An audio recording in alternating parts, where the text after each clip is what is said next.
make it feel so good. I got a cold on, huh? Let's feel it out. Can I stay on this for a minute? You feel it?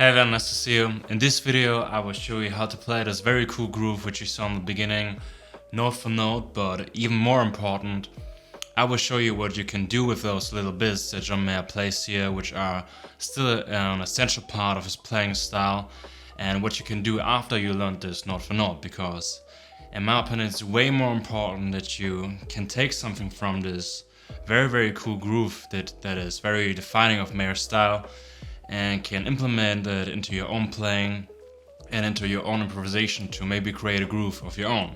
That's really key. It's not that you just learn it note for note, but that you can also use it.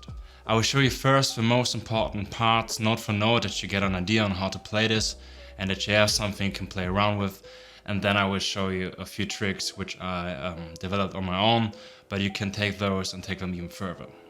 Let's start. Now that's a very cool way to start this groove. He's sliding into the stub, then he plays the minor 7th interval, goes to the root, then just a ghost note really, to a minor 3rd of A string, and now the perks of having the guitar tuned down to drop D is really, you have the minor 3rd in D, which would be the F. You have that now on the 3rd fret on the E string, or on the D string I would rather say, and you really get this bold sound. And he's really aggressively slapping that with his right hand.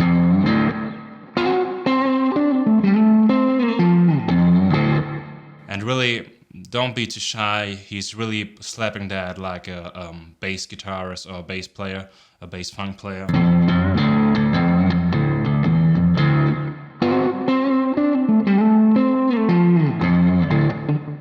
Then he's doing a little pop.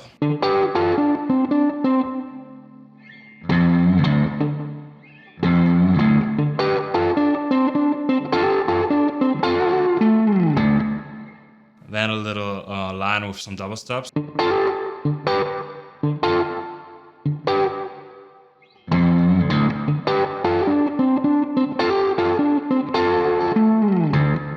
It's just 12 and 12 and 10 and 10. And then just varying between the root and the minor 7th interval.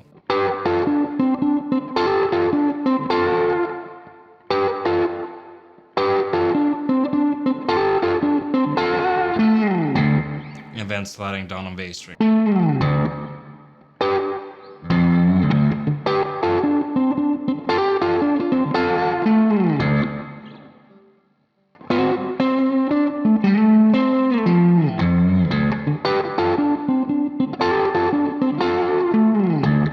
The next line is almost the same.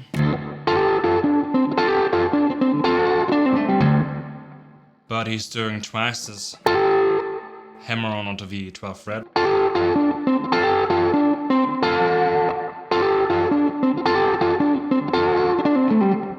And then does this little Stevie Ray Vaughan line, which is just a pull off on the D and A string.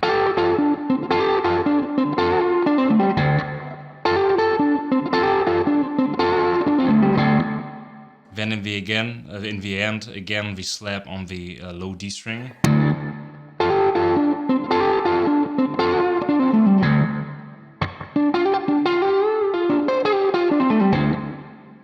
Now he's doing the slap, plays the root note, hammers onto the 12th fret G string, does that again. And then without picking again, he's gonna bend this a full step, come back down and pull off to the 10th fret saw.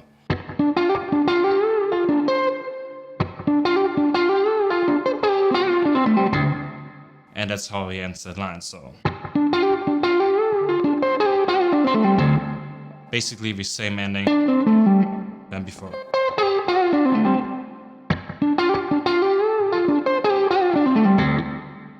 Again, he ends that on the low D. And then he's talking to the crowd, so he's gonna do some timekeeping with the right hand. It's just the fill-in slaps.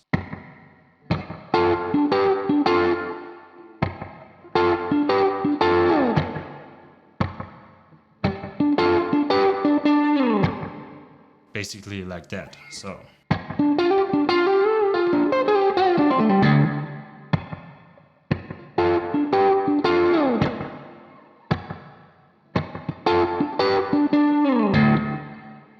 And now he's doing the D note twice here, so, and then slides down.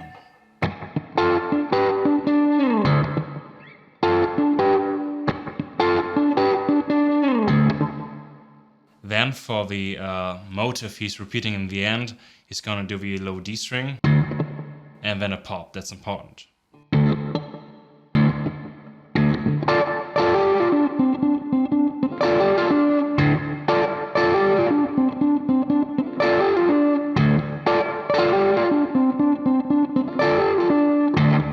You see, this is really suggestive of D major and minor pentatonic. He's mixing them both a lot here, but almost anything the minor pentatonic will go. But you also see where he's tending to play a little bit more groovy here. It's not about playing some fast, long licks. He's playing it with his fingers, which is also essential for the sound. And it's really more about call and response, playing the main pattern and then switching between licks and that. Now this motive is really easier than it looks. It's just this motive repeated, but the way of playing is very interesting. So he's really dragging his index finger through the bottom string. So he's doing a reverse rake on the E, B, and G string. So.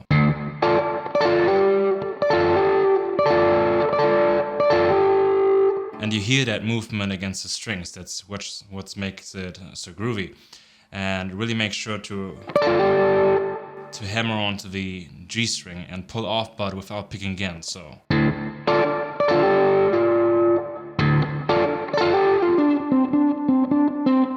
And that is really just played with the thumb here on the right hand.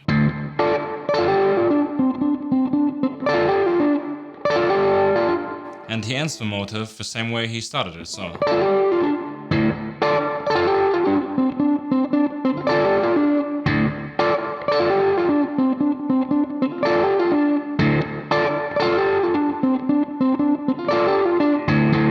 At some point you will see him do the slap twice.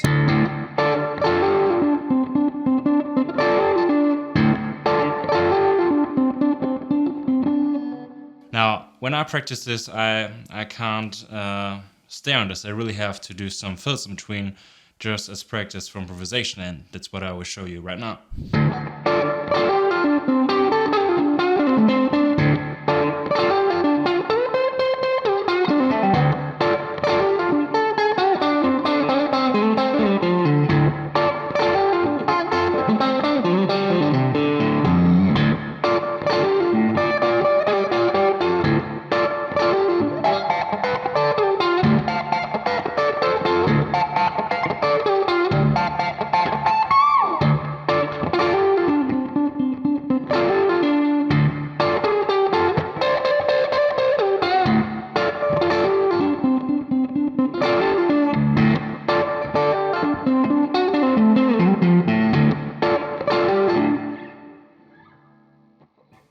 Now, sure, that it wasn't perfect and there are some mistakes here and there or some not so clean notes, but it's really what you should do during practice. Even if you mess up at some point, just do a line again or do a lick which you heard in your head again.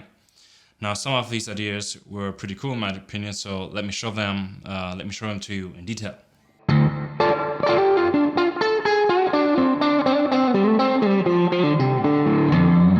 I was doing something along the lines of that. I was playing around with the blue note a lot, so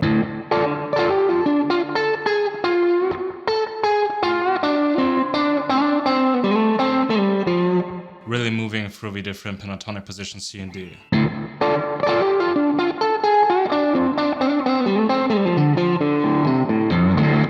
And the cool thing in D is you can pull off on the to the open D on the D string, on the higher D string.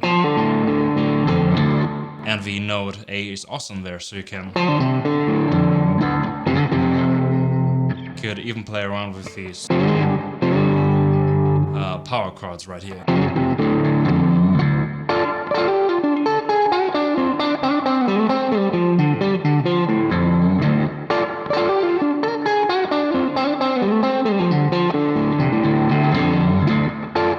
And even if you mess up, there's so much going on that it will almost always sound at least decent.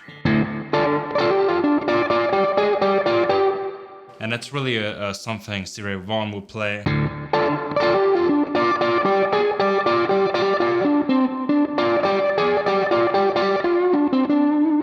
Pedaling on the D note here.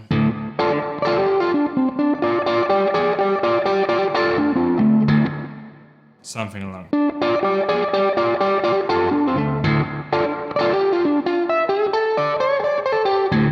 That's really a Hendrix lick you see May even play in the beginning of this groove or of this jam, I would say. He's taken the major second from the major pentatonic, just like Hendrix did in Machine Gun as well.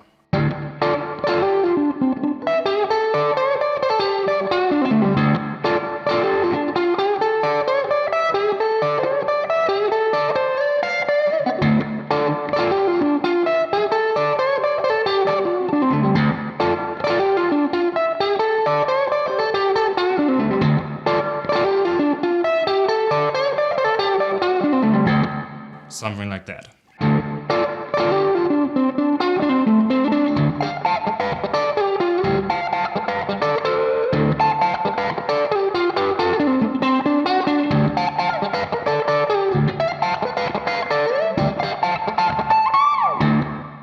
Now that's something I learned while studying John Mayer's solo on what kind of womanist is playing live at Live 8 with Buddy Guy. It's very cool to make use of some muted notes in between notes and using double stops. So you somehow have to move your way or get your way into this pentatonic position. I think it's the third one where you find this D minor tread on the bottom.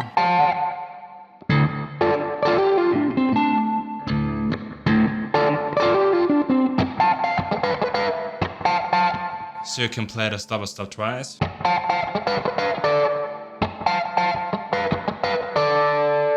And move your way down to the double stops, which are in first minor position.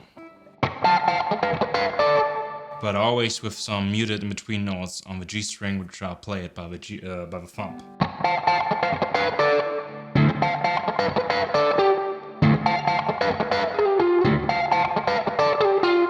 And then you can play some notes on G string and just do some string skipping.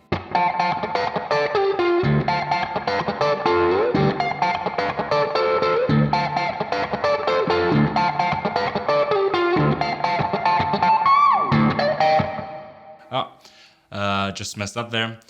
No worries. That's something he's doing as well. We don't have a D note on the E string available, but you can bend up to that and it will sound pretty cool if you do it quick enough. So.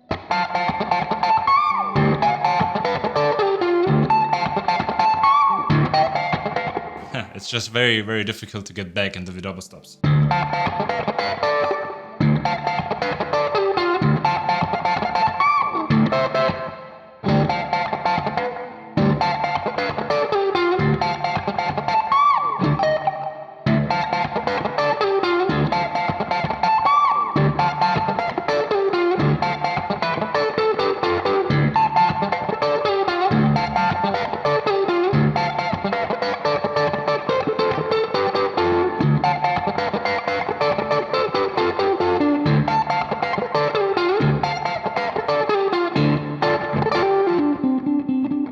Probably just gotten a little bit faster there. That's also a thing you have to make sure of, that you don't lose yourself in the groove and rush. That's what I'm doing sometimes, but it's still suited on guitar. So.